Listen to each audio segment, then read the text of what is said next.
በመጀመሪያ በመጣችሁበት ፓስፖርት ስለሆነ ማለት ነው። እሱ ከሌላችሁ አያስጨንቅም። በኤምባሲ ባደሳችሁትንም መዝግበና አስገባለን የድሮ ፓስፖርታችሁ እኛ ስለምናገኘው ማለት ነው። ከናንተ በኩል የሚያስፈልገው ይሄ ነው። ከአሰሪ በኩል ደግሞ ከከፊል በኩል የሚያስፈልገው ያው አይዲው የዚህ ሀገር ኢቃማው ያስፈልጋል ወይ ፓስፖርቱ። ሁለተኛ የሚያስፈልገው ደግሞ ከሚኖርበት አካባቢ ከሙክታር የመኖሪያ ምንድነው ፕሩፍ ኦፍ ሬዚደንስ የመኖሪያ ማረጋገጫ ኢፋዳት ሰኪን ነው የሚባለው በአረብኛ። እሱ ከሙክታር ያጽፋሉ የዚህ አካባቢ በዚህ ቢልዲንግ ነዋሪ ነኝ የሚል እነሱ ያውቁታል። ሶስተኛው የሚያስፈልገው ደግሞ ከተብላድል ይሄዱና ከሌ የተባለች ወይም የተባለ ኢትዮጵያዊ ሰራተኛ በስሜ ዳረገው ፍቃደኛ ነኝ ልቀጥረው ፍቃደኛ ነኝ የሚል የኮሚትመንት ወይም ኃላፊነት ወስዳለሁ የሚል ወረቀት ያመጣሉና ይሄንን ሲያመጡ አሰሪው ከቻለ በአካል ከሰራተኛው ጋር ከኛ ዜጋ ጋር ይመጣል። ካልሆነ በተወካይም በኩል ይሄንን ይዞ ከመጣ ችግር የለውም። በህጋዊ ተወካይ በኩል እኛ ጋር ይዞ ይመጣና እኛን መዘግባለን። ለአምነልአም አገልግሎት የሚከፈል $110 አለ የመጀመሪያ ለዚህ ለማጣራት የሚከፈል። ከዛ እኛ ይሄንን መዝግበን እናስገባና አምነልአም ፕሮሰሱን ይጀምራል ማለት ነው። ፕሮሰሱ ሲጀምር የቀድሞ አሰሪ ማግኘት ስላለበት ባገኘው መረጃ መሰረት የድሮ አሰሪ ራሳቸው ደውለው ይጠይቃሉ። ከዛ ደውለው ማይጠይቁባቸው እንትኖች አሉ። ለምሳሌ የናንተ የድሮ አሰሪ ከሊባኖስ ከወጣ 6 ወር ከሞላው ካለፈው ለቴናዞል አይጠይቁትም።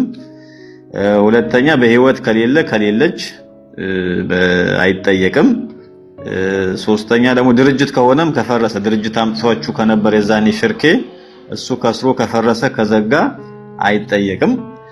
ነገር ግን እዚህ ስልክ ተደውሎለት ካላነሳም በተደጋጋሚ አይጠየቅም። ግን ካለና ስልክ አንስቶ ወደ አምነልአም የሚመጣ ከሆነ ቴናዞል አርግ ይባላል።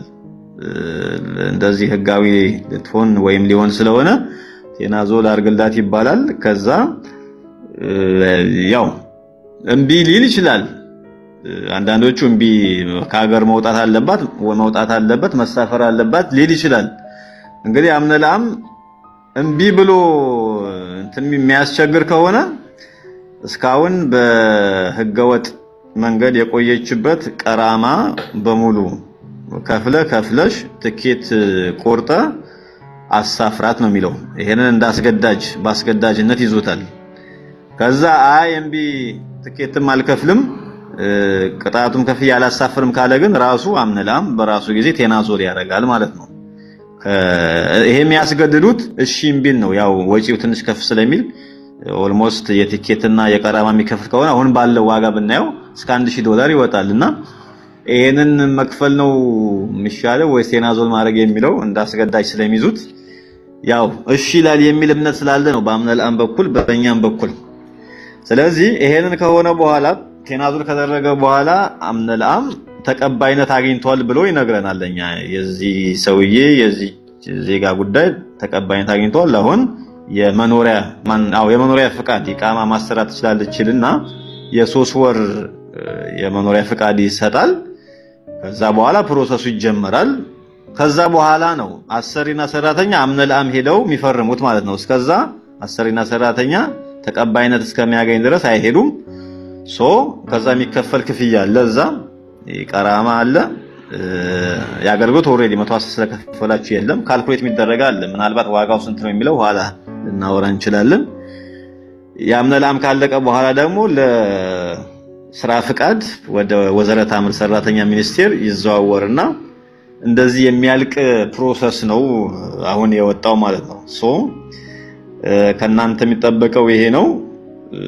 ምናልባት በጥያቄ ሲሆን ግልጽ ስለሚሆን በዚህ ዙሪያ ብቻ ጥያቄ ካላችሁ ያልገባችሁ ካነበባችሁትም ውስጥ ዝርዝሩ ጊዜ ላለመብላት ብዬ ነው የተወሰነ መረጃ ስላላችሁ እንዳልሄድበት ብዬ ነው። ከዚህ በፊትም ብዙ መረጃ ስላላችሁ እንደዚህ ቢሆን ይሻላል። ጥያቄ ካላችሁ ግልጽ ያልሆነ ነገር እንደዚህ የተመላለስን ግልጽ ይሆንላችኋል። አመሰግናለሁ። ሄዶ